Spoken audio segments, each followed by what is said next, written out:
आज एक और अपराधी पकड़ा गया। जिस तरीके से माननीय मुख्यमंत्री को टारगेट किया गया था, रेकी की जा रही थी, ठीक उसी तरीके से मेरे पीछे भी कुछ लोगों को लगाया गया था। पहले हमीम मंडल पकड़ा गया, उसके बाद उसकी गर्लफ्रेंड अर्पिता घोष पकड़ी गई और आज एक लड़का पकड़ा गया है आदित्य सिंह, जो मूलतः आजमगढ़ का रहने वाला है, लेकिन वो रहता था बेलिलियस रोड में।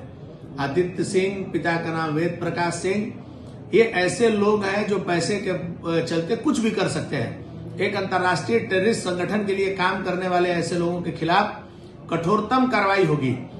ये वो लोग हैं जो पाकिस्तानी आतंकवादियों के लिए यहां पर काम करते हैं, लोगों का इंफॉर्मेशन जुटाते हैं, उनकी रेकी करते हैं, उनका वीडियो बनाते हैं और बनाकर उनको भेजते हैं, जिसके बल पर वो आपके ऊपर हमला कर सके।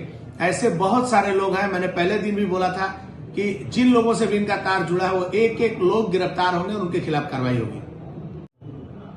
माननीय मुख्यमंत्री के হুমকি দেওয়ার ঘটনা পাকিস্তানি জঙ্গিদের যে ষড়যন্ত্র ছিল তার মধ্যে আগেই একটা হামিম মন্ডলকে ধরা হয়েছিল বর্ধমান থেকে, যে পিলখানায় থাকতো।